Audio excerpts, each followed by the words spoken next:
Okay, Madam Chair, we're live on YouTube. Okay, thank you. I'll call the meeting to order. This is House Travel, Recreation, Wildlife, and Cultural Resources.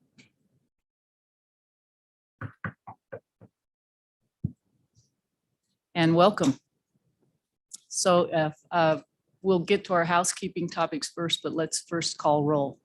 Thanks, Carol.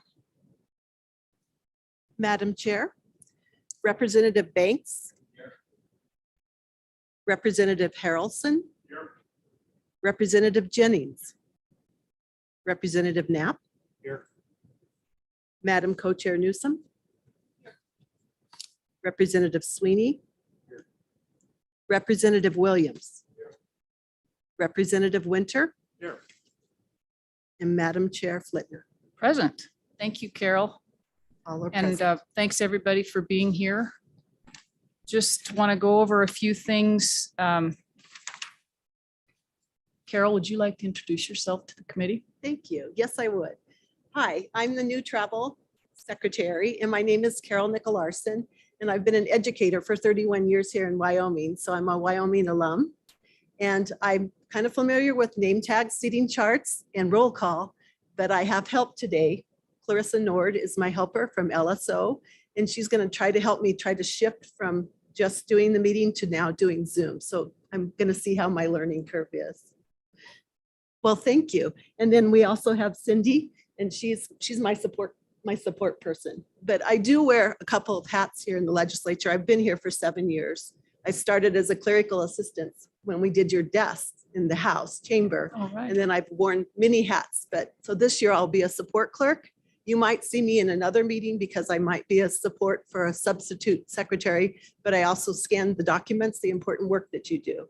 So thank you for having me, and I'm feeling welcomed. Well, Carol, we appreciate you and everybody that's here today. Cindy and Clarissa, thank you guys. And you know, you should have got out when you had the chance long ago. They have sucked you in, you'll never get out. Madam Chair, there are folders on everybody's desk, and I would like for you to fill out your emergency contact in case I need to contact your parents. Also, there are some papers in there too. You'll find on the left side. Those papers are the papers that will stay in the folder each time, and you'll keep the folder on your table, and then I'll give it to you each time. And if there's anything else you need, supplies or things, we've got a lot of those near. And we also have coffee and water and snacks in the snack room. Is there anything else, Madam Chair? I don't think so. Committee, just a reminder, if you do have somebody who has spoken to you about an amendment, they need to make sure that they bring 11 copies. Is that Yes, correct? please. Okay. Mhm. And then It also, happened today too. As yes, well. there you go. We're Yes. ready. Yep. Committee, also, when you speak, make sure you go through the chair, and it's really hard to hear people in these rooms. So when you speak, please put your microphone up towards your face so that people can hear everything that you have to say. We don't want to miss a word. And have I missed anything else? Anybody have any questions before we begin? All right, we have before us House Bill 43, Trophy Game, Big Game, and Wild Bison License Allocations. I will remind the committee that this is basically the first fruits of the Governor's Wyoming Wildlife Task Force group, who have started meeting in June of this year. And this is our first work, and it came out of committee with, I believe, one amendment. And we have our game and fish reps with us. If you guys would please join us and just give us an overview of, remind us of the bill once again. Thank you guys for being here. Good morning, Madam Chairman. Brian Nesvik, Director of the Wyoming Game and Fish Department. As you mentioned, certainly the committee has had the opportunity to see this before. I will walk through a little bit of the background with regards to how Wyoming Wildlife Task Force came to this recommendation. We do have, as you can see here in the room, we do have other members of that task force. I think we've got a couple online, both chairs will be online, and we have Joe Schaefer, Cy Gilliand here in the room, and then Madam Chair, you are also on that task force. So I'll start by just saying this recommendation came after significant testimony, significant analysis, a lot of public comment that was all considered by the Wildlife Task Force. I'm here today representing the department, but just so everybody knows, I also sit on that task force. Today, my testimony will be focused on providing information on behalf of the department and not in any way trying to influence your vote one way or the other. The two primary pieces or the two primary changes that this bill includes is number one, across the board, taking the 5 species that have the lowest drawing odds and are probably the most coveted licenses in Wyoming, and making all of the non-resident versus resident allocations of those licenses the same, at 90% for residents, 10% for non-residents. Obviously, right now we don't hunt grizzly bear, but grizzly bear is a species that is contemplated in this statute, and so in the event that becomes reality at some point, this legislation would also cover that species. The other thing that this does is it creates a situation where folks would not be able to draw one of these highly coveted licenses two times in their lifetime. It would be limited to just one draw, one opportunity during your lifetime for bighorn sheep, mountain goat, moose, and bison, and then also grizzly bear. So those are the primary changes that the bill contemplates. I think that it's important to note that we, from the Game and Fish's perspective, there's no changes contemplated in this bill that in any way limit our abilities to manage wildlife. This is taking an existing quota that's approved using science, biology, data, and allocating it in a different way based on residency status. The bill does maintain the commission's ability to continue to issue ewe lamb, sheep licenses, cow calf, bison licenses, cow calf, moose licenses in those places where it's necessary for wildlife management. Right now, we don't issue any ewe lamb licenses, but we have in the past in certain areas. And there are a handful of places where we issue cow calf, moose licenses. So the provisions here, as far as once in a lifetime, would not apply to those female and juvenile those licenses that allow the take of females and juveniles. However, there would be a 5-year waiting period on those. So a person who drew a cow moose license, as an example, wouldn't be able to apply for another 5 years. The current statute provides a 5-year waiting period on all of these licenses. So it is possible, and it does happen, that a person could draw 2 bighorn sheep licenses, as an example, before another person who's been applying for the same amount of time ever draws 1. The number of overall licenses that we issue for these species is very low. The demand is very, very high. There's not the potential that down the road we run out of people that are going to apply for these licenses. We're far oversubscribed. And so as the task force contemplated this, that was one of the primary discussions, is that it didn't seem right that a person could draw 2. We've even had examples of people over their lifetime have drawn 3 or even 4 bighorn sheep licenses, and other cases where a person has never drawn one, who's put in for many, many years. So currently, just for the record and for the committee's reminding, moose is issued right now at 80-20, bighorn sheep at 75-25, mountain goat at 75-25, wild bison at 80-20, and then grizzly bear at 75-25. So they're all a little bit different. This would bring them all consistently at 90% resident, 10% non-resident. It does, like I said, establish the once in a lifetime restriction with the amendment that was passed at the last committee meeting.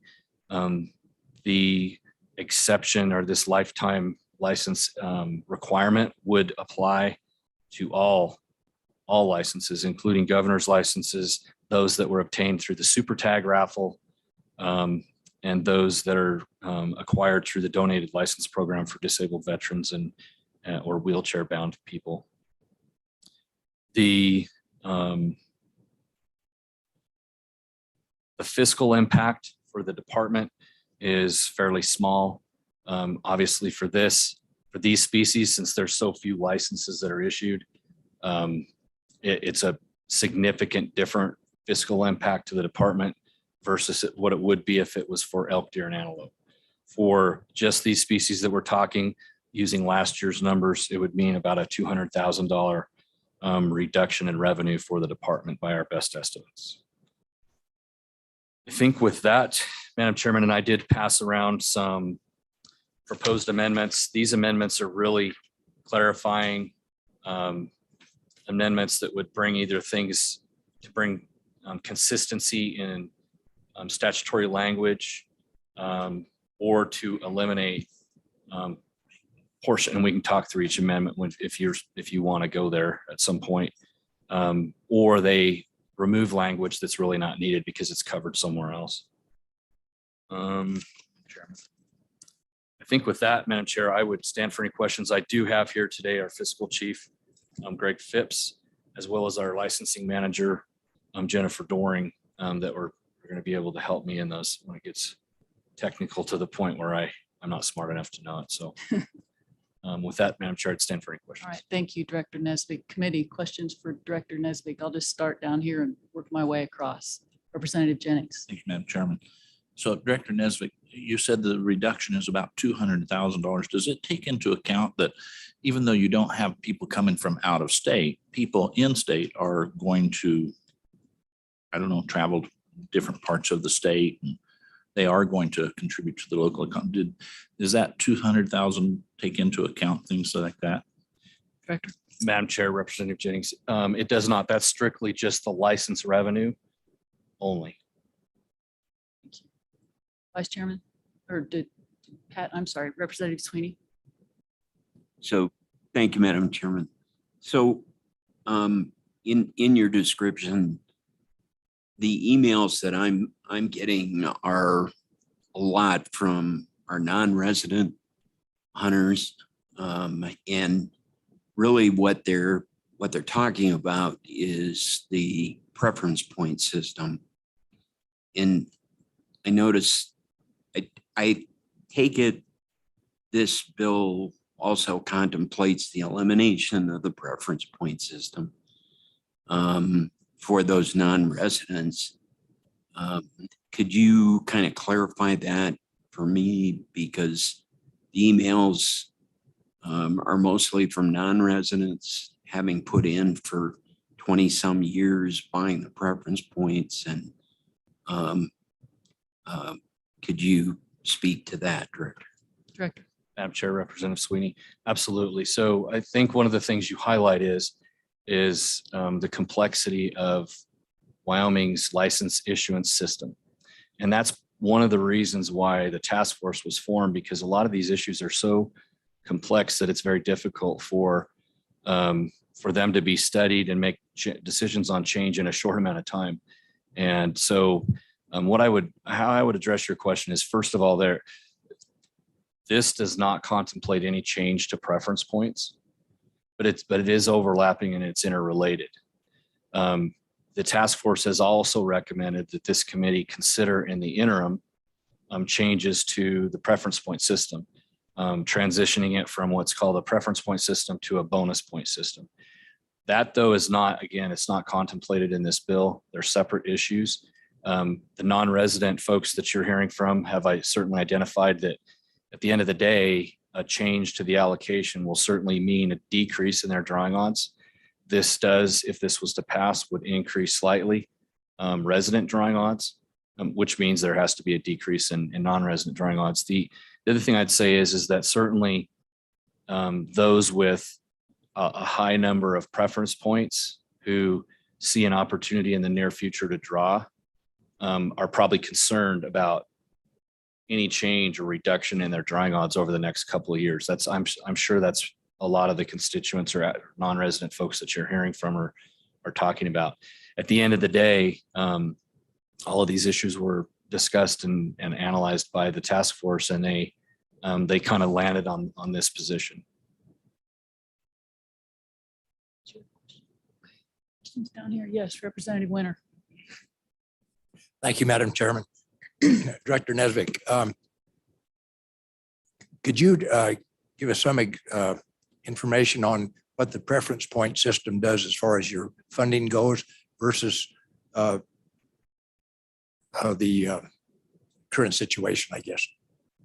Absolutely. Madam Chair, Representative Winter. So we generate a significant amount of revenue on preference point purchases. So folks who are in it for the long haul and who want to improve their odds. And you're well aware of this, but for the committee's information, the system rewards people for being in the system longer.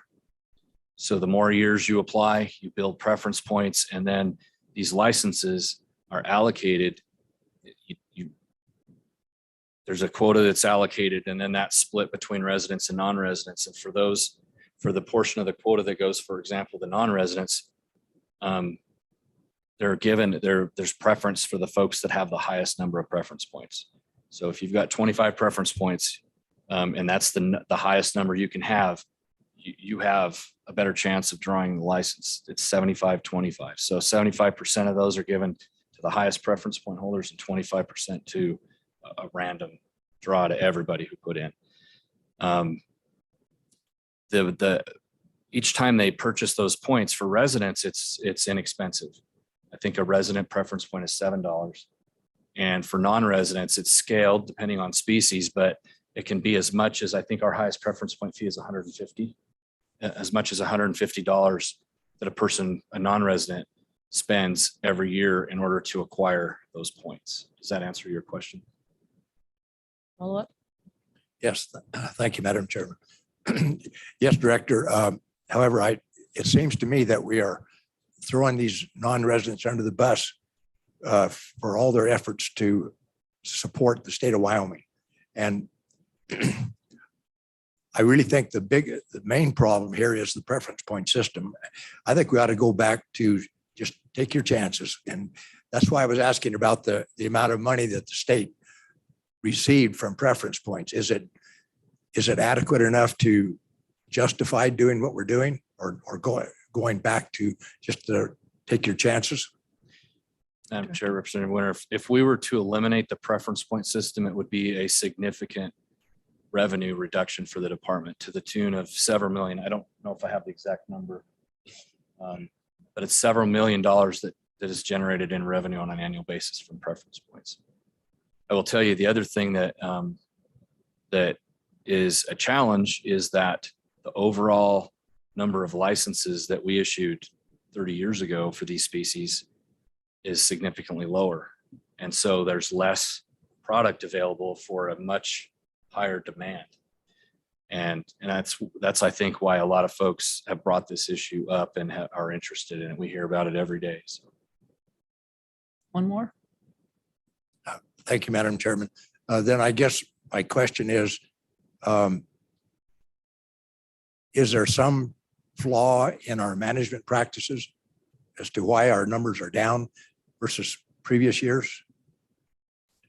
Madam Chair, Representative Winter, I don't believe so. I think that, there's certainly been some factors that are outside of our control that have influenced those numbers. For example, we know that there were problems that were in Northwest Wyoming where, out of our control. The bottom line is that 4 apex predators being on the landscape in Northwest Wyoming has resulted in less moose being available, significantly less moose available. You go over to the Bighorns or the Snowy Range and the moose populations are robust. We've seen over time peaks and valleys with bighorn sheep. Bighorn sheep were probably at their peak in like around 2010, and we're in a trough now.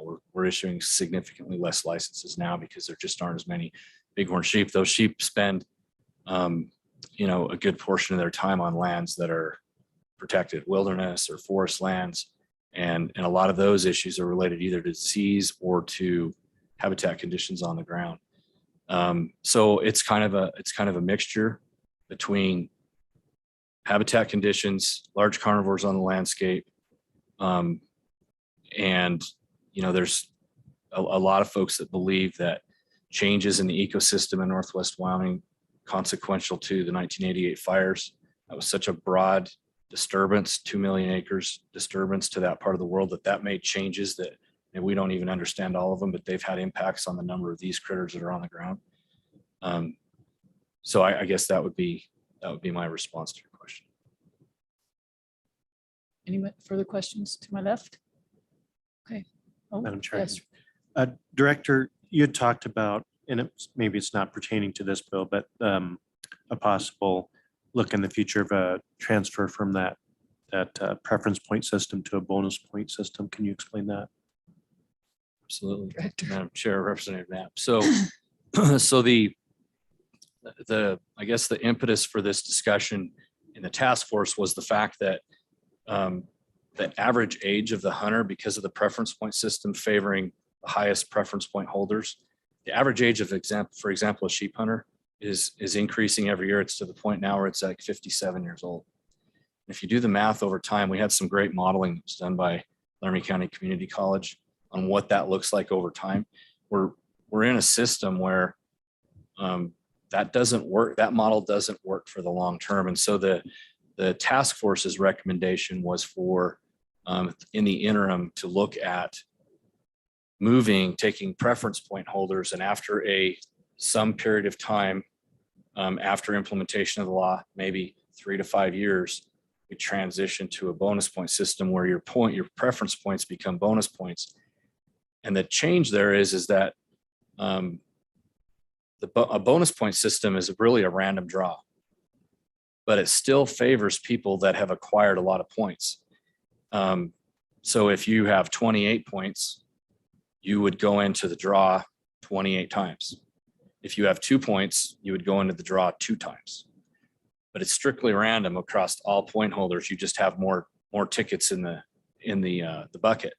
And then the other thing that the task force contemplated was to even more exacerbate that advantage for the higher point holders. You would actually put them in with a squared number. You would take their number of points and square it, and they would have that many more chances in the draw each year. That's the gist of what the transfer from a preference to a bonus point system would be. And we will, if the committee and management council approves, and this is discussed in the interim, we'll do a really deep dive on that for the committee. Right. Later discussion. All good? Further questions? Yes, Representative Jennings. Madam Chairman. Mhm. So I just wanted to ask the director if he's thought about adding I don't know, senior citizen bonus to kind of give those over 57 a better chance. Are you talking about yourself? Uh-huh. You don't have to answer that. Further questions, committee? All right, and I just want you guys to know that Jennifer on the end, Greg, not that you're not a rock star too, but Jennifer is amazing. And if you've not been to the Wildlife Task Force website, I would recommend that you do so just to watch how the draw is done. It ain't simple. And so she's the guru behind all that. She's brilliant. So thank you guys for being here. All right, Carol, do we have anybody from the governor's office online? If you guys would just stick around in case there's a question that comes up in case. I just want to make sure we don't have anybody else from the executive branch, or because I don't have them on my list. Madam Chair, I don't see anyone Okay. online for Thank the you. executive branch. Thank you, Clarissa. All right, we have a number of people in the room and online who want to testify. We're going to go in the room first, and come on up, everybody. There are 4 microphones, and then we will move to our people online after we've taken testimony in the room. And just to remind people, it's 12:36. We need time to work the bill too, and be back to gavel in at 2 p.m. So if we just remind everybody that we prefer brevity. Thank you, Mr. Commissioner. Welcome. Good afternoon, Madam Chair and members of the committee. My name is Bill Novotny. I'm here on behalf of the Wyoming Outfitters and Guides Association. You'll hear shortly from several of our members. We are the business trade organization of hunting. We do have some folks that do some fishing activities, but primarily we represent the big game hunting industry in the state of Wyoming. I think you've all had a chance to review our economic study and realize the financial impact that we make in communities across the state. We have followed the work of the task force extensively. We as an association, because of the diversity of our membership, are not taking a position on this bill. We have folks in our industry that have a business model that is geared towards moose and sheep hunting, who would be adversely impacted by this bill. And you're going to hear from some of them shortly. We have folks who primarily work in the space of elk, deer, and antelope. Who are not impacted by this. And so they may share some additional thoughts. But what we have done is presented to the good chairwoman an amendment that would strike the language that was added by this committee at your last meeting. We feel that that amendment goes against the spirit of the work of the task force. And we also worry that it will reduce the number of folks who bid on licenses, which goes directly towards conservation efforts in the state, as well as supports numerous nonprofits. We would also caution this committee, if this bill does move forward, to resist any temptation to add any additional amendments on the floor to this bill. Because again, it would go against the spirit of the work of the task force and the stuff that is being debated right now. It was our hope that a comprehensive bill would have been presented to you guys that covers all of the work of the task force. And so you could look at it collectively rather than kind of a piecemeal approach, which is what we're afraid may happen, that you'll get an issue in an individual bill. And we'd like to see any future recommendations that come out of the task force work come as a comprehensive look at legislation, because you start nibbling on this end of the blanket and you're going to impact stuff over on this end of the blanket. And with that, Madam Chair, I would stand for any questions. Thank you. Questions for Mr. Novotny? And your amendment, did you provide copies to that to the committee? Madam Chair, I did. So I Okay, believe so do you your wanna clerk just- will All right. distribute those. And again, Madam Chair, I would say that we did not have a chance to review the amendments submitted by the Game and Fish. So if there's anything that might then change anything that we presented, we think it's imperative that you get their technical corrections, but we would also ask for a little guidance should something that they do impact what we've written. Okay, before you leave, let's let the committee have a chance to take a look at your amendment suggestion.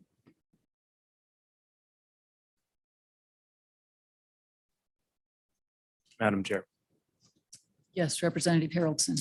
Mr. Novotny, one thing I do want to address is we do have a body of 90 individuals with the ability to look over legislation and improve and correct and increase and at times decrease those things. And so honestly, it's not really a place to say if something comes out of commission, we will do our best to hold the integrity of that. But at the same time, we have the ability to look at it and improve upon it or to add to it when that is needed. So that has to be part of the job. So I understand where you're coming from, but you also have to understand as the legislature where we're coming from. So thank you very much. Thank you. Committee for questions for Mr. Novotny? Oh, yes, Representative Sweeney.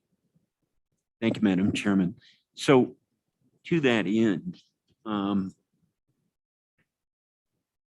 if this bill went down, do you think that the task force would have the ability to revisit some of these things to put it in a comprehensive bill?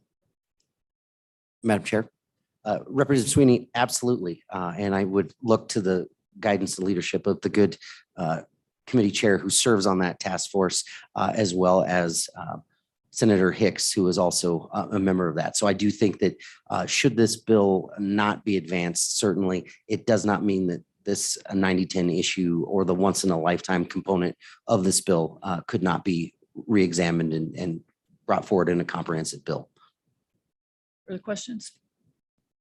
Are you all clear on his proposed amendment? Okay, thank you, Mr. Novotny. Thank you, Madam Chair. Appreciate it.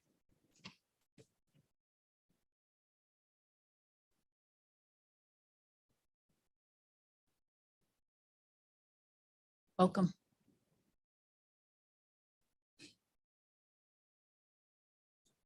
Yes, ma'am. Yes, sir. Do you have your microphone on? I'm sorry. Is your microphone on? It should be green. There we go. Okay. Please- My please. name is Terry Pollard. Okay. I'm an outfitter. I've been an outfitter in the Sublette County area for 46 years and take a lot of elk, deer, moose. I don't take any deer anymore because our population is quite low, but take probably more moose hunters. I take more moose hunters than anybody in the state. Last year I took 14. I almost always take 10 to 14. It's going to hurt my bottom line a little bit, you know, if this bill goes through, but that's not the main reason I'm fighting this thing. It's the hunters. And I think you probably got emails from me and from a lot of my hunters that are booked, these moose hunters. A lot of them started putting in, when they were in their 40s and 50s. And now they're getting really close to drawing a license, really close. And they're calling me and saying, what in the world is going on? You mean the whole rug is my whole world's getting pulled out? I've been buying these points. I've been doing these price increases. I've been going through the hoops. I've been doing everything. And I was promised, this is their thoughts. I was promised that somewhere down that line, I would get a license. If if this bill goes through and it changes to 10%, I know there's been some questions on preference points. Automatically, you've devalued their preference point by half. Realistically in the drawing right off the bat. I know it's one of the points that Mr. Novotny made. I tend to agree with. I think maybe this bill was a little premature, but I think it ought to be looked at again. I tried to attend as many of the task force meetings as I could, but I'm in the mountains a lot, so I missed a lot of them in the summer and fall. But the last three, I think I've attended. And, I really appreciate the work that you guys have done. And the preference points, like I say, they'll get devalued at the same time, that if you cut those permits by 50%. So anyway, my hunters, and a lot of them now are in, 65, 70, 8, I've got some 80-year-old guys. Representative Jennings made the point on the senior citizens. That might be a good point to look at from that task force idea, because a lot of these guys, started out wanting to have my wilderness moose hunt. They can't do a wilderness moose hunt anymore, but they sure can do the private land moose hunt that I offer now. If this goes to 10%, they're done. Most of them will never draw their license. And I just don't believe it's fair at all. Another point that I wanted to bring up, and I have in that email to you, I won't belabor the fact, but, it is going to cause some economic loss in Sublette County. I know, the overall scheme of the world, not that significant, but, to those businesses that count on those moose and sheep applicants or license holders that come to the state, a lot of them come to Sublette County. And I think I pointed that out that, it's probably Sublette County takes more moose hunters than anywhere in the state. And so it is the hotels and restaurants, taxidermists, meat processors, all those guys are going to feel some impact during those shoulder periods. As Brian had mentioned, there will be a net loss in revenue to the game and fish. I actually added in what the resident, when you figure the non-resident license fee is $1,982 for moose, it's $152 for a resident. It's a pretty significant drop in money as far as I'm concerned. Like I say, the overall world, it's probably not, but it's like approximately $114,000 a year.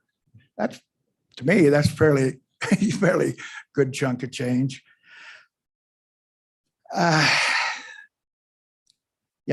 Another point that I've made in my emails, and I'd like to make now, is there's really no biological reason. There's just no biological reason to cut these permits. There just isn't. Basically the game and fish, from their standpoint, they're going to be issuing the same number of licenses based on the management. I might say right now that, I really commend our game and fish. I think they're the best organization in the world as far as game management goes, and our landowners. I wouldn't be hunting moose to the degree I am if it wasn't for our landowners and our game and fish. So I'm very appreciative of their efforts. So anyway, I guess the biggest point too, I just feel like this bill's a little premature. I'd like to see it go back into the hoppers. If you change the preference points to bonus points, I've never had any experience with bonus points, but a lot of those hunters that I'm talking about right now that put in every year for those licenses, they're in at Colorado, they're in at different places, and hate those bonus points. They never know. They never have any predictability whatsoever, even though, you know, and I think if they do go, if they do change from preference points to bonus points, the weighted bonus point is important to consider. But these guys that I'm talking to, these hunters, they say, hell, I've got 100 bonus points in Colorado. I still don't draw. You know, I don't have any predictability as to when the draw is. And the drawing, you know, the licenses don't come out till May. Really makes it tough on these guys. So they're the main reason I'm here. They're the main reason I'm speaking out. Those guys are pretty upset, and I think rightfully so. And, you know, the non-resident from our study we did, I'm president of the Cibola County Outfitters, and I'm still on the board of directors of Wyoga. So the study we did, you know, showed that the non-resident hunter brings in 178% more money than the resident hunter. Not that the resident hunter is not important. They are. I'm a resident hunter. You know, I've been for a lot of years. So there's a lot of considerations here. And I hope you'll turn this back to the task force and let them work on it a little more. Okay, Mr. Pollard, thank you. Committee questions for Mr. Pollard. I just have one quick question. Please. Of all the people that you outfit for, do you not outfit for any resident hunters? Oh, I'm glad you asked that. Thank you, Chair Lady. For instance, with the 14 hunters I had this year, I had 3 residents and the rest were non-residents. And that's probably about the regular percentage. I always take some resident hunters and have a fair number of resident hunters booked right now. It's not going to be, you know, enough to make up the difference of the non-residents, but you know, I'll pick up some more. Like I say, my personal financial situation, it'll be a little hit to my bottom line, but you know, I'll survive. I'm a survivor. I'll survive. But those old guys that are booked with me, okay, they won't. Thank you, Mr. Pollard. It's a long ways from Pinedale to Cheyenne. So You bet thank it you is. for your testimony. Appreciate it. Anybody else in the room with, yes, come on forward, Mr. Shaw. Okay, Oh, I'm sorry. Don't leave yet, Mr. Pollard. I think Representative Sweeney had a question. you bet. Thank you, Madam Chairman. So what do you, I mean, you've attended quite a few of the task force meetings, and first off, I'd really like to thank Chairman Flitner for the hours. And I know Management Council looked at a bill. None of, including legislators, are compensated, you know, with a per diem. Nothing, everything's out of their own pockets, including the legislators to attend. So I appreciate all your hard work and on the task force. So in your opinion on preference points, do you see the task force heading away from the preference point system into the bonus point in the future? Mr. Pollard, just a minute. Sorry, Mr. Representative Sweeney, just to interrupt. You guys, the bonus points and preference points is not on the table.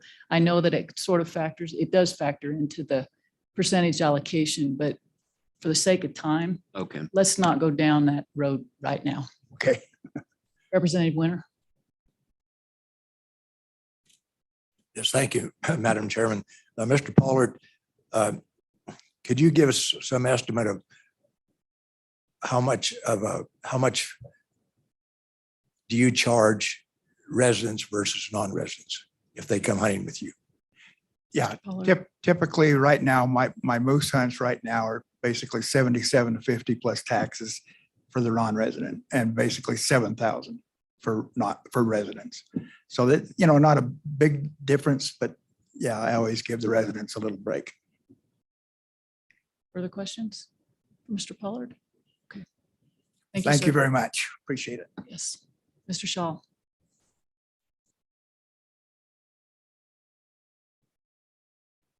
If anybody else plans to speak, go ahead and come on up to the microphone. Madam Chairwoman and members of the committee, my name is Rob Shaw. I'm from Hoback, and I'm here representing resident hunters. And For us, this is just an example of where other states are treating their resident hunters much better than Wyoming is treating us. Wyoming currently gives 20% of our moose tag to non-residents. Montana, Idaho, Utah, Colorado, 10%. We give 25% of our goat and sheep tags to non-residents. Those other states, 10%. This change would mean 34 more sheep tags are going in Wyoming residents every year. This is based on 19 numbers. Around 44 moose tags. These are once in a lifetime tags, especially the sheep tags for resident hunters. So it's a huge deal for those residents to get those tags. We really appreciate the outfitters on the task force who brought this forward in the first meeting at the task force. It's a great step and compromise on their behalf. And we just think this is a great a bill to forward and really helps out resident hunters. Now, happy to answer any questions. Questions for Mr. Shaw? Thank you. Please introduce yourself. Madam Chair, I'm Taylor Ingham. I'm an outfitter from Shoshone, Wyoming. I guide moose and sheep hunters, and I've lobbied against this 90-10 bill since my first year being an outfitter in 2014. I just believe that this change in the percentage of the allocation doesn't have a wildlife management objective. I think the other areas that the task force is looking at do have wildlife management objectives in mind. I support the task force. I think that there's parts of this bill, the once in a lifetime part of the statute, I think is very valuable. And I thank you for your hard work on this. Thank you, Mr. Ingram. Questions, committee? Thank you for providing testimony. Appreciate it. Chairman Jess. Flitner, members of the committee, Jess Johnson with the Wyoming Wildlife Federation. I wanted to sit and just sort of briefly go over, I've been at all of the task force meetings aside from one. It was opening day of archery season. I feel like that was a fair excuse to not show up. But I've watched this task force take on huge problems and huge discussions about majorly controversial things that we have, as you all know, seen pop up year after year after year with sportsman's discussion. And I've seen members of the committee then break out, or the task force, excuse me, break out and hold public meetings across the state with hunters and anglers from all walks of life. And I've seen a lot of this public outreach. We as WWF has done a lot of public outreach to get people to pay attention to what's happening at the task force and all this work that they're doing and how much good work and discussion is there. And, you know, historically, in the last couple of years, WWF has been skeptical of the 90-10, mainly because of funding to the department and how that had worked out.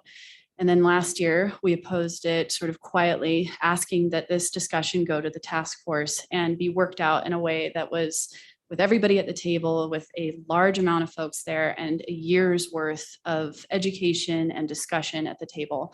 And we've seen it happen. We're really proud of the work that the task force has done. We've been very involved in it. A lot of our members have been very involved. And I want to talk about how good that is to then have it come out into a bill form and keeping the integrity of that bill as it comes out of the task force. And the intent of that bill as it comes out of the task force is something that we think is very vital to any kind of success with trust built among task force members. And we just wanted to sort of say that that's where we're standing on this. And I know there's been some amendments that have changed some of the intent of this bill. We would definitely support clarification or sort of amendments that come from the Game and Fish in that sense. But I would just urge the intent to stay what the task force had set forth. Thank you. Questions for Jess? Okay, thank you. President Schaefer. Thank you, Madam Chair. For the record, Joe Schaefer. I'm a member of the Wyoming Wildlife Task Force, and in my day job, I work for a great community college here in the local area. Madam Chair, far be it from me to encourage you to deviate at all, but I don't want to get ahead of our co-chairs, and I believe both co-chairs are online, and I'm wondering if they should probably get the opportunity to speak first on behalf of the task force. No, I said I would bring them on right after. So because you guys made the effort to be here, but I'm sure they won't repeat what you have to say. So And I will. I appreciate though that respect. Thank you. Thank you, Madam Chairman. I'll just share a couple of thoughts about the good work of the task force and really the challenge. As an individual, I apply and hunt in just about every Western state and many other states across the nation. And so I've got to experience this wonderful challenge that we're facing and that you're faced with right now. And that is increasing demand and decreasing supply of things that people feel very, very passionate about. And that's really what this is about. I had it mentioned to me that one of our biggest challenges is separating the conversation about scarcity from equity. We have some work to do in a state to focus on scarcity, increasing the numbers of animals and things like investing in the Wildlife Trust Fund. And those things that will improve habitat and numbers is important. That's how we'll address the scarcity issue. But allocations, point systems, all those things are really about creating an equity. And that's what this bill does. And what I think the committee landed, the task force landed on, is that there's really two things here. Knowing that scarcity is there, knowing that we'll never have enough animals to guarantee every individual who applies a tag. We have to look at sort of how we create the most equitable situation. And the first piece was, let's make these once in a lifetime. Not uncommon in other Western states. These are coveted. You draw the tag, that's your shot, and you have the opportunity to hunt them once in a lifetime. And then the other is looking at how do we actually allocate the permits, if you will. And I think Mr. Shaw hit on it. Wyoming is an anomaly in the Western states with regard to how many of these permits go to non-residents versus residents. The norm, if you will, is 10% to non-residents, 90% to residents. There are states such as New Mexico that just awards 4% directly to non-residents, and then they have an outfitter set aside. Oregon is 5 to 10%. But in general, Wyoming awards more to non-residents than any other Western state. Does that make it good, bad, or indifferent? I don't know. But to bring us to the closest parity of how a Western state would treat a Wyoming resident as a non-resident, the 90% allocation and 10% allocation probably brings us within the norm of the Western states and not to the anomaly. And then the last thing that I'll share, just because I am here to represent sportsmen and women, and that's really my role on the task force. I don't discount the economic impact that non-residents have, especially non-residents who go with our wonderful guides and outfitters here that they have. But we can't discount the impact that our residents who choose to live in Wyoming because of the wonderful resources and opportunities that we have. I'm one of those that's here because of the wonderful resource opportunities that we have, and providing more opportunity for those residents will encourage them to stay here, hopefully raise their kids here, keep their kids here, and really drive the future of the state. So thank you, Madam Chair. Happy to answer any questions. Thank you, Joe. Questions for Mr. Schaefer? Okay, thank you. Cy.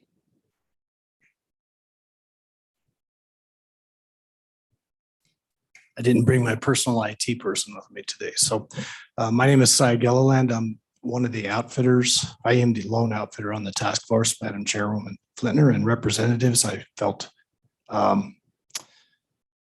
what's probably the most unique, my feelings about this task force is the fact that I've been down here 4 times before to beat this bill. And there was good reasons why we did it.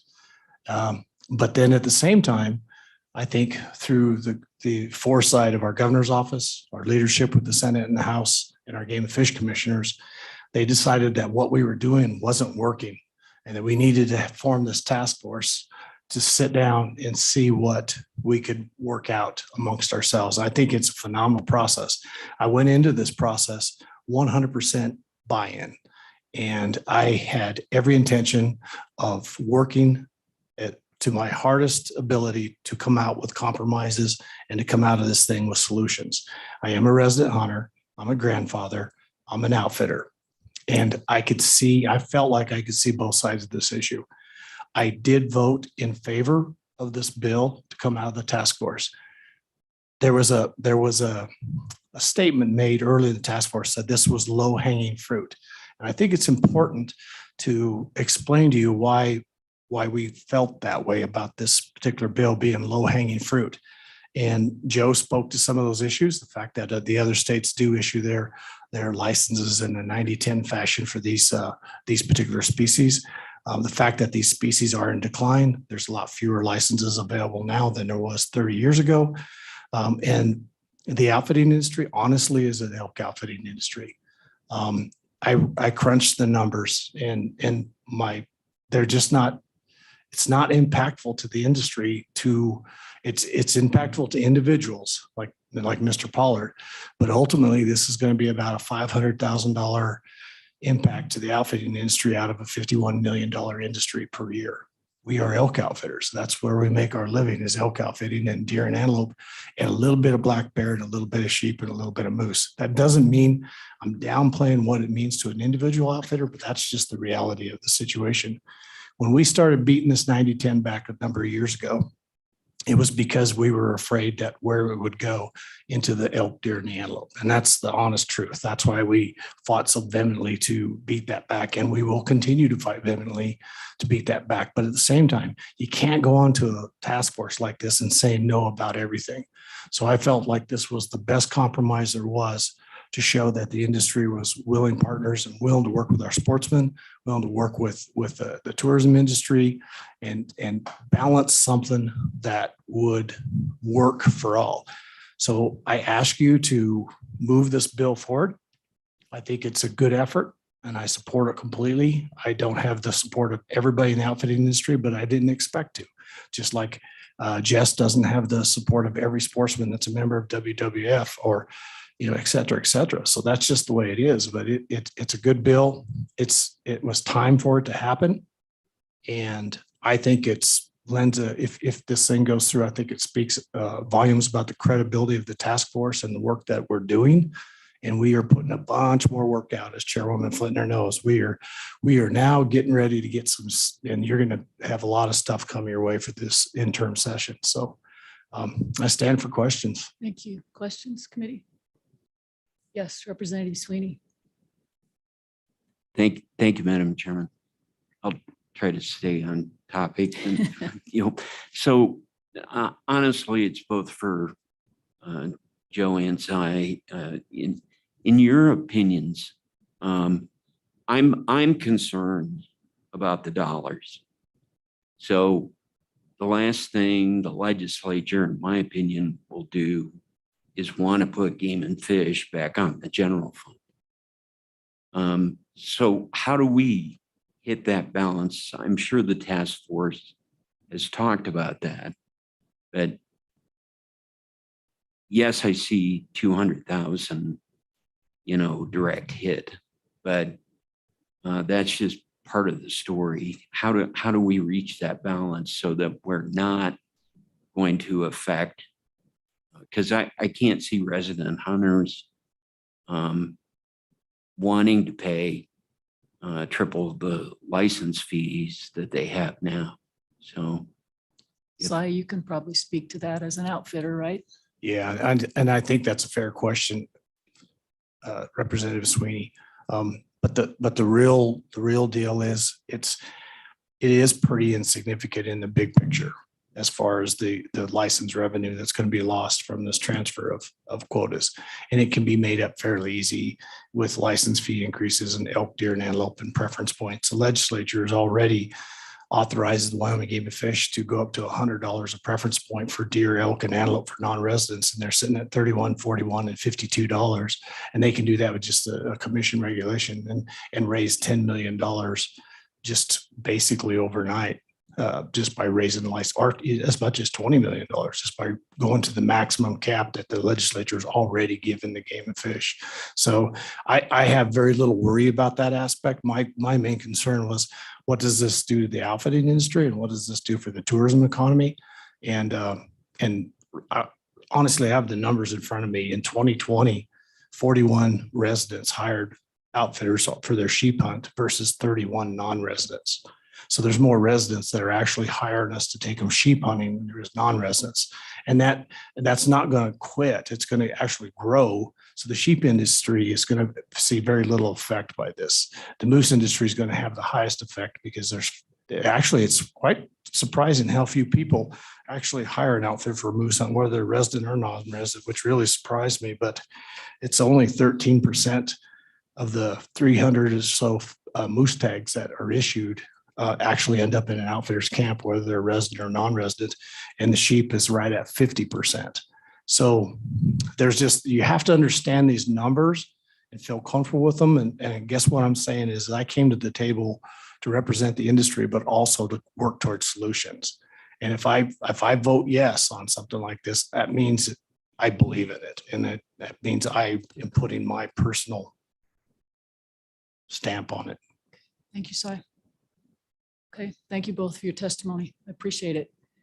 I don't believe we have anybody else left in the room who wants to testify. So Clarissa, would you please bring Joshua Corsi and Rusty Bell into the room, please? They are our Absolutely. chairman for the Wildlife Task Force, and I'd like to hear from them first.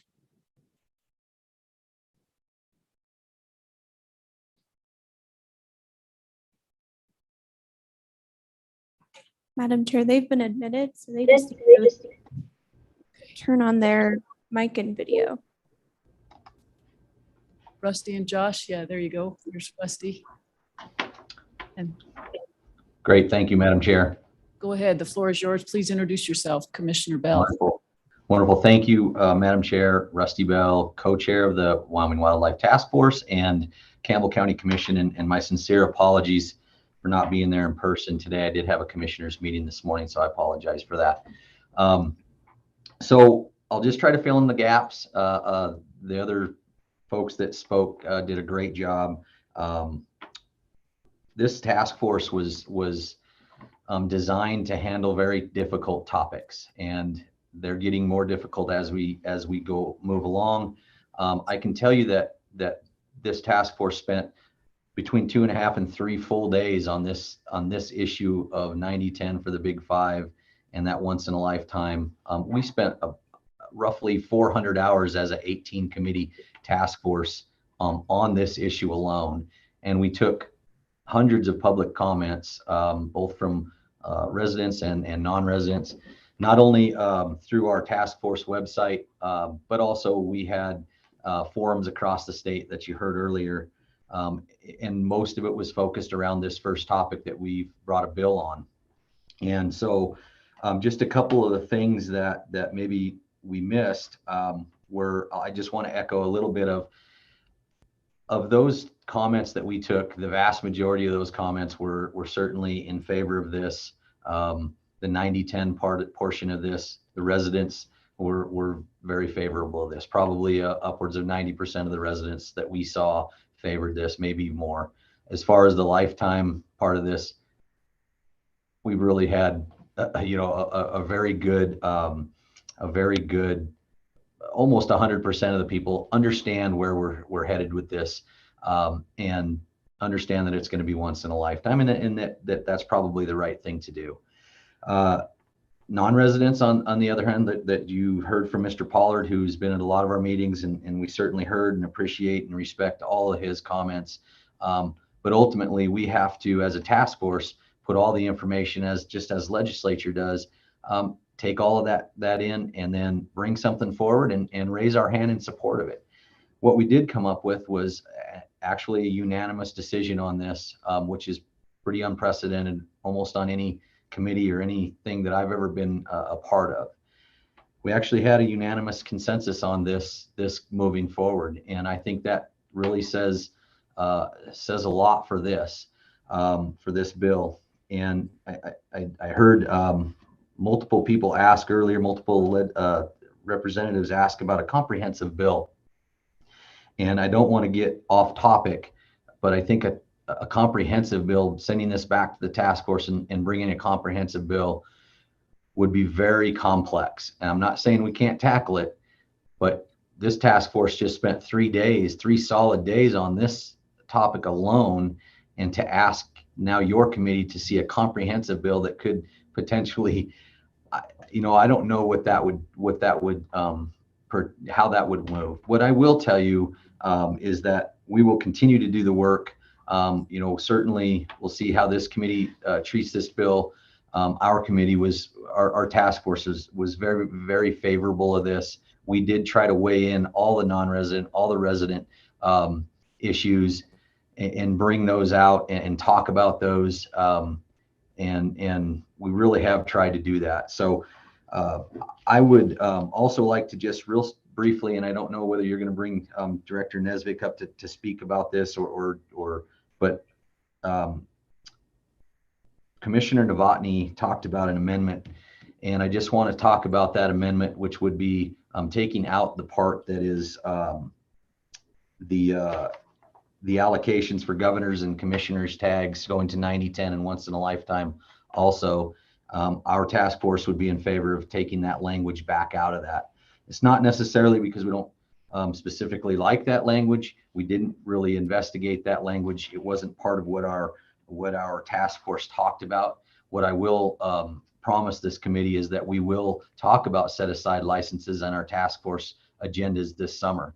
I know that one of the other things that came out of our task force was, and a unanimous, was to fund the Wyoming Wildlife Trust Fund.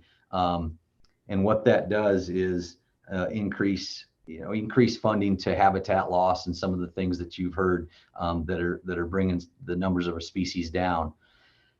What this amendment does that was put in committee was probably goes against those kind of funding opportunities that are put out there for habitat projects and things like that. And having Josh on the phone that knows a lot, or on the line that knows a lot more about that, I'll let him talk about that.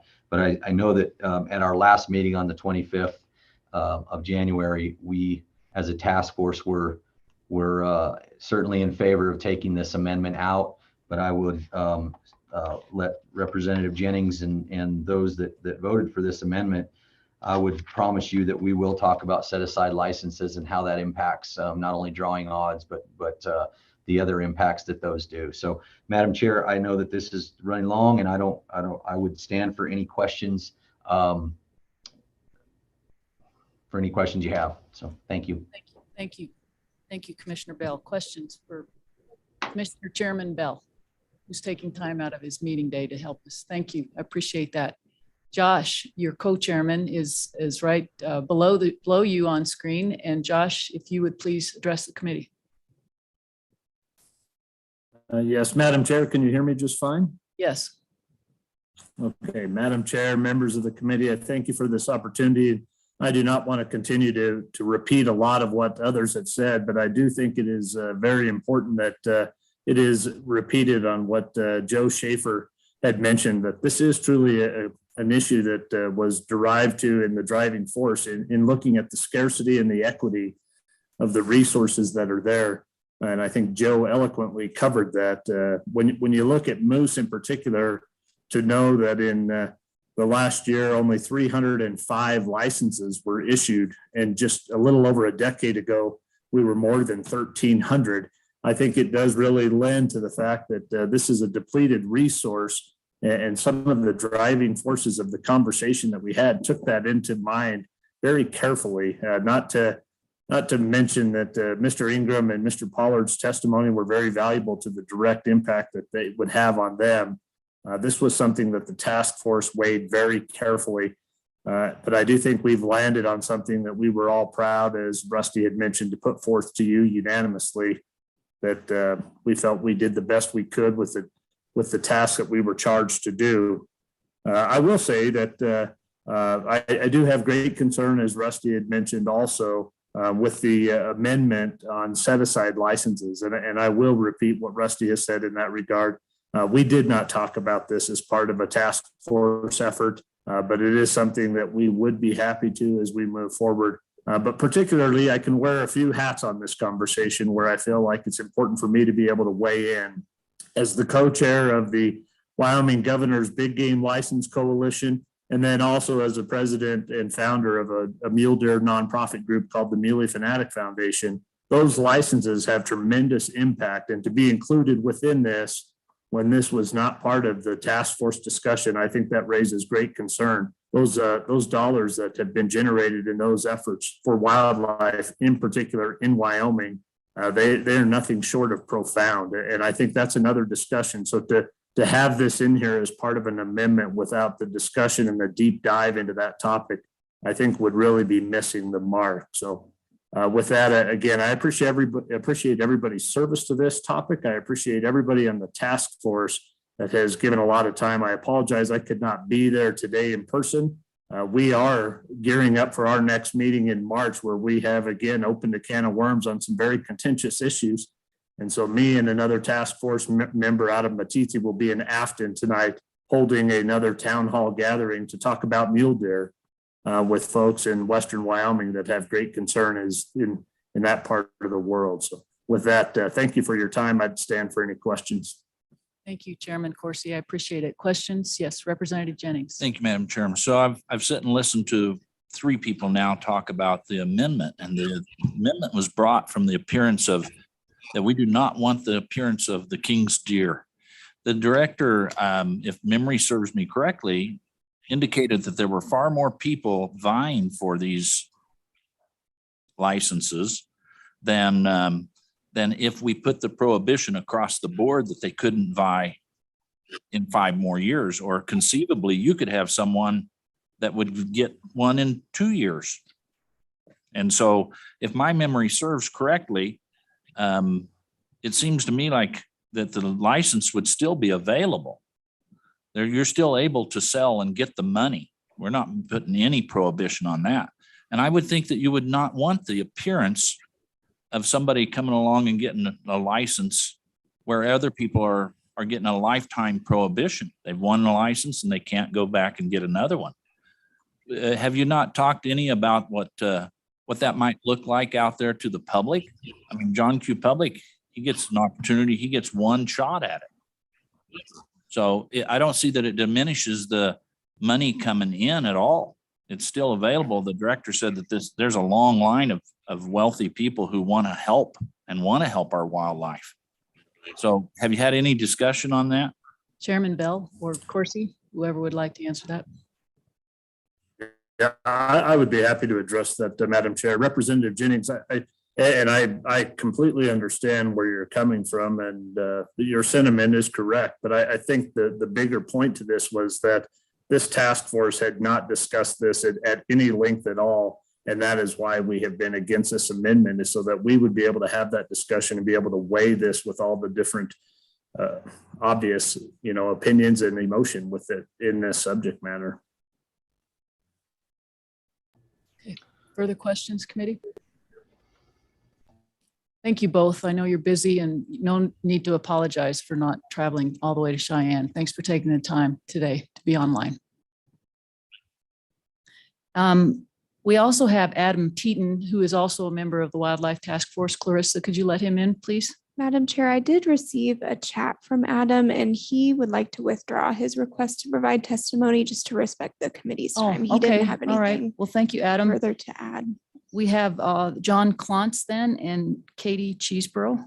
Madam Chair, I have Katie online. I do not have Mr. Klontz though. Okay, if you could bring them in, and then maybe Rusty and Josh, if I could just get you guys to touch your video feed, please. Thank you.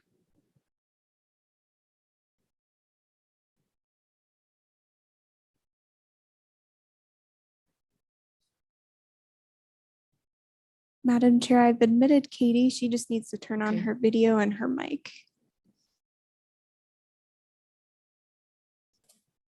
Katie, there you go. The floor is yours, please. Madam Chairman, Committee. My name is Katie Cheeseborough, and I'm the Executive Director of the Wyoming Wild Sheep Foundation. Thank you so much for allowing me the time to speak with you today. I will try to keep this very brief. I also wanted to specifically address the changes that were made to the bill concerning the set-aside license allocations. I think it's been really well illustrated here today that there's a high demand for bighorn sheep licenses, and unfortunately, a rather low supply of both sheep and tags.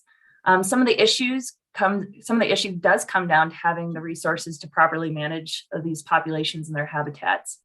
As you guys well know, bighorn sheep management in Wyoming is extremely expensive at an estimated $2.3 million annually. And given how few bighorn sheep licenses are available, license revenues currently contribute less than 10% of the cost of bighorn sheep management. And with the changes to resident, non-resident license allocations, these license revenues may be even further reduced.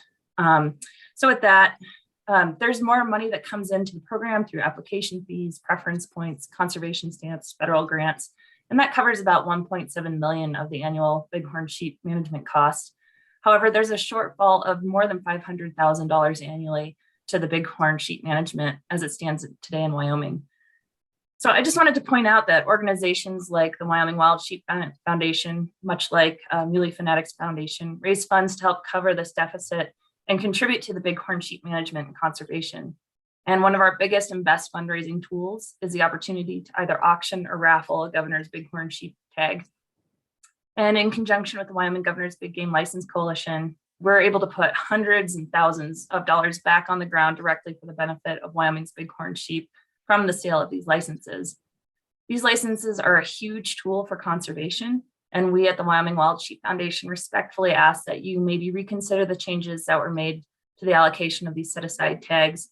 And as per Chairman Bell's and Co-Chair Corsi's comments, I ask that you consider having the Wyoming Wildlife Task Force research this issue and the impacts changes would have on conservation of wildlife in Wyoming. And with that, I'll happily stand for questions. Thank you, Ms. Cheeseborough. Committee questions? Thank you. We appreciate your time. And is Mr. Klontz still with us? Madam Chair, we do not have Mr. Klontz online right Okay. now. All So I right. think So we're good to go for no one online else online? testimony. Okay. All right. And and I believe we've taken all the testimony in the room. So with that, we will close public testimony. Committee, what's your pleasure? It's been moved by Sweeney, seconded by Newsom. Let's go through the bill. And we have two proposed amendments. So committee, how would you like to, should we go through the bill and then, or should we tackle the amendments at the time if somebody's interested in moving the amendments? What's your pleasure?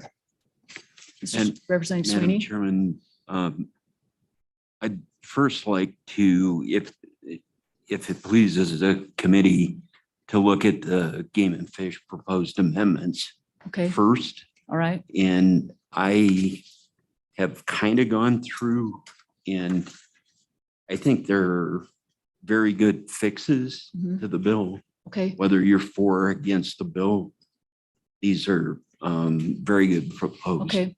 Director Nesbitt, if you could come back to the table and join us. Let's go through the bill, and then as we touch on your amendment suggestions, we can discuss them at the time. So on page 1, line 4 is where we see our first suggested change. And it just removes the word harvest. And I believe Director Nesbitt has made it clear it's needed because the bill is no longer predicated upon harvest.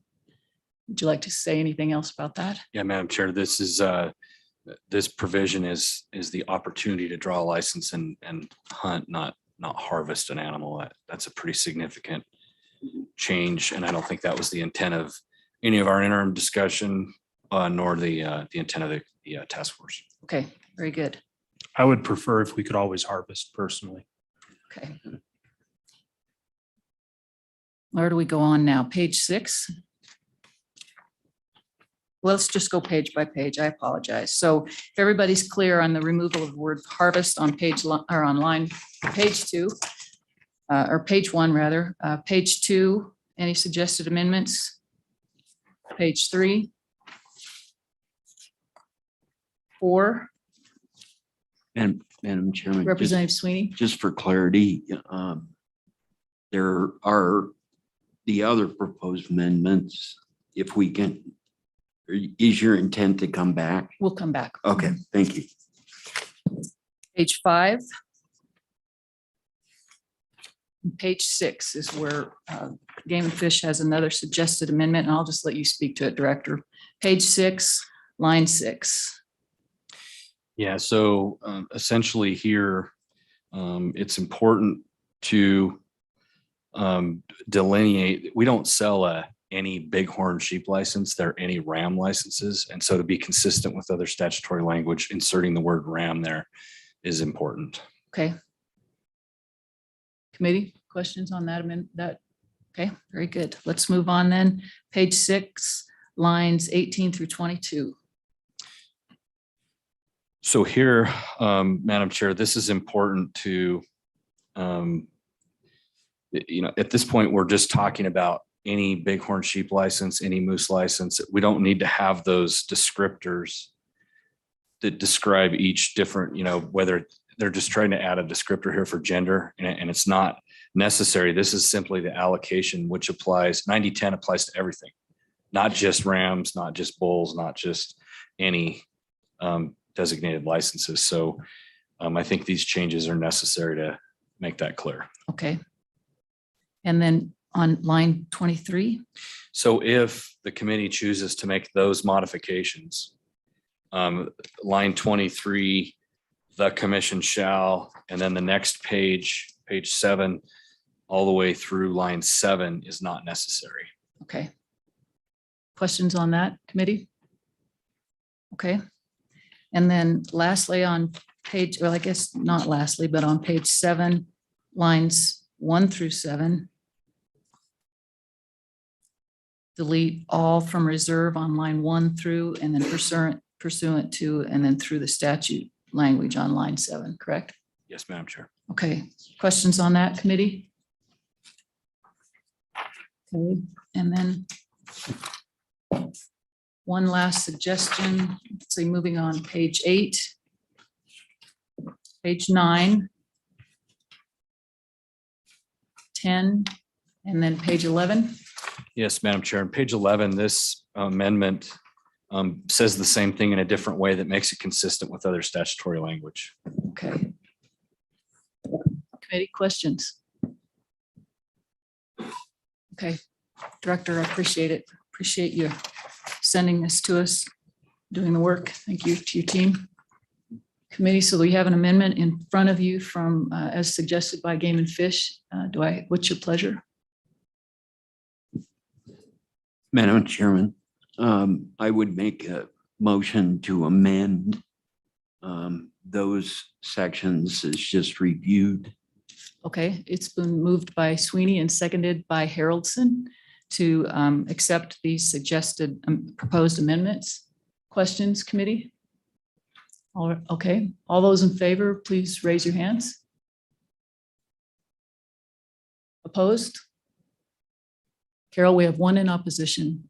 Otherwise, everybody has accepted this amendment suggestion. Thank you, Director. Committee, we have another proposed amendment presented by Mr. Novotny. What's your pleasure? Madam Chairman. Representative Sweeney. So, Madam Chairman, I'd also like to move these amendments, and if you could indulge the same process. I think that was Absolutely. Let's go to, so it's been moved by Sweeney. Do I have a second? I will second it. Let's move to page 2, which is the first suggested change, line 20. Strike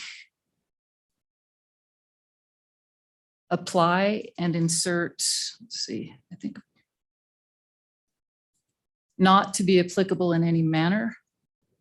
Shall not. Oh, so it's putting the stricken language back in. So basically that's what that does right there. Clear? Representative Jennings? Yeah, I'm going to resist this because this changes what this committee has decided. I'd actually like to ask the director, once again, if he could come up and go over this part of you. Okay, Director, if you're willing. Director, Chairman. So Director, in any way would this harm the capability of selling licenses? In your prior testimony, you put it clearly forward that there's a long line of people that are willing to buy these at raffles. The fact that whoever receives it is on the same playing field as anyone else who gets a license.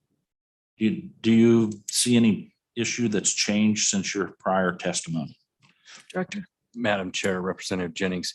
So I think that, these are sold to the highest bidder. And there are some cases where a person who is either drawn through the normal process has already had a license, has been the highest bidder, and has bought a license for, a lot of money that ends up in the Governor's Big Game License Coalition. We do have some that have actually bought 2 of these over the years. They're high net worth folks that can afford to spend. We just had one sell at the sheep show for $305,000. So it potentially could limit those folks that are in that pool that would be willing to bid these licenses up. To the extent, there's no way I can quantify that for you. We are going to issue the same number of licenses at the end of the day. And there certainly has been a demonstration at all of these events that there's folks that are they're willing to buy these licenses for a lot of money. Follow up? Sure, Madam Chairman. So when you're looking at this issue, do you take into account any opportunity where it's going to be perceived by the public that there could be a picture of the king's deer here? The one person's able to buy 2 or 3 of these just because they have money to do so. Yeah, Madam Chair, Representative Jennings, absolutely. I think that's a legitimate argument that, that some folks, this lends to the notion that if you have a lot of money, you can buy more opportunity.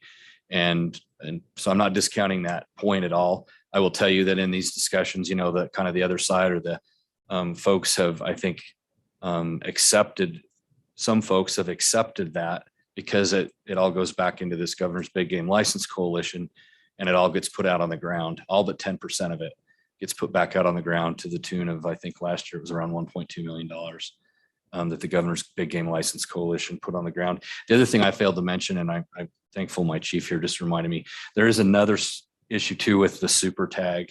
So folks who, the super tag is we give away, basically you could end up with 2 licenses, not to the same individual, but 2 bighorn sheep licenses out of the super tag drawing. So people buy like a lottery ticket, and every year we draw the trifecta, which gives the one person that draws that the opportunity to get 3 licenses of their choice that work statewide. And then 1 bighorn sheep license for another individual. So if you had already drawn a license, you would not be able to participate in the super tag draw. And again, that's just a fact. I think it's important for folks to understand that it would affect those people who, they've already drawn, but they still want a chance, and they're willing to put money into this thing. This year, the super tag generated about 1.6 million in revenue. One quick question. We need to get going. Madam Chair Lady. So, but it would not affect their opportunity to choose any other one that they were not previously disqualified for. Madam Chair, Representative Jennings, that's exactly right. Yeah. Okay, thank you. You guys may as well stay. There might be another question. So, all right, moving on to, we can insert the rest of the suggested amendment. Go to page 7. Line 20. Strike lifetime and. Page 7, line 21. Strike restrictions. And insert restrictions. So again, just putting the stricken language back in. Page 8. Line 2.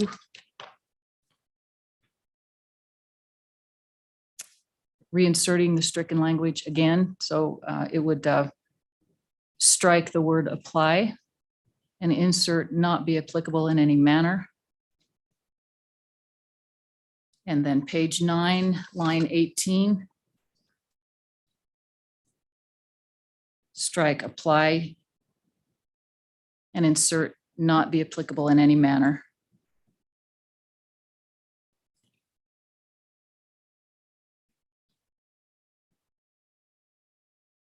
Okay.